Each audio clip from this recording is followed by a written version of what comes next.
Hello students, welcome to বৈরাগ্য শিক্ষানিকেতন। আজকের এই ভিডিওতে ক্লাস 9-এর সিলেবাসে থাকা একটা ইংরাজি লেটার রাইটিং বিষয়ে আলোচনা করছি।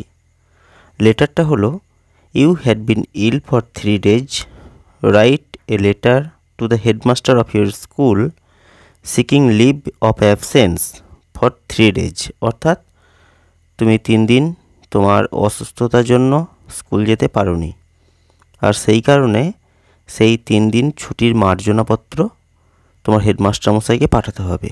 সেই পত্র রচনা বা লেটার রাইটিং আজকের ভিডিওতে আলোচনা করছি, মন দিয়ে দেখতে থাকো।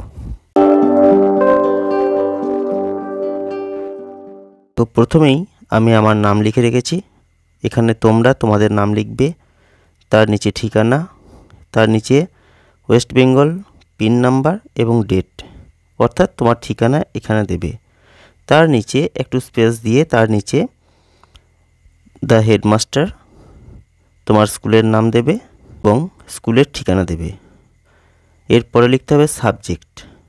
সাবজেক্টে লিখেছি সিকিং লিভ অফ অ্যাবসেন্স। তার নিচে respected sir or madam, I am writing to request a leave of absence from school for the past 3 days due to illness. I was unable to attend classes from, দেখো ব্র্যাকেটে দেওয়া আছে start date, অর্থাৎ যেদিন থেকে অসুস্থ হয়েছো স্কুলে আসতে পারোনি সেই ডেট দেবে, এবং তারপরে টু, তারপরে আবার ব্র্যাকেটে এন্ড ডেট, অর্থাৎ কত দিন পর্যন্ত, কোন তারিখ পর্যন্ত স্কুলে যেতে পারোনি সেই তারিখ বসাতে হবে। অ্যাজ I was experiencing, ব্র্যাকেটে বলা আছে ব্রিফলি মেনশন ইউর সিমটমস, অর্থাৎ এখানে লিখতে হবে তুমি কোন অসুস্থতায় ভুগেছিলে, তোমার জ্বর হয়েছে নাকি অন্য কিছু হয়েছিল তা লিখতে হবে এখানে। লেখা হয়ে গেল। প্যারা চেঞ্জ করে, I understand the importance of attending school and will ensure that I catch up on my missed work আপন মাই রিটার্ন।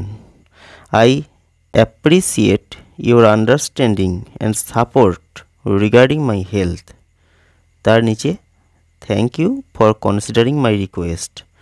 তার নিচে সিনসিয়ারলি তোমার নাম, তোমার ক্লাস, তোমার রোল নাম্বার। এই হলো লিভ অফ অ্যাবসেন্স সম্পর্কিত একটি লেটার রাইটিং, যেটি ক্লাস 9-এর সিলেবাসে রয়েছে। এই হলো আজকের ভিডিও। কেমন লাগলো এই ভিডিওটা কমেন্ট করে জানাবে। ভালো লাগলে লাইক করবে, শেয়ার করবে, আর অবশ্যই চ্যানেলটাকে সাবস্ক্রাইব করবে।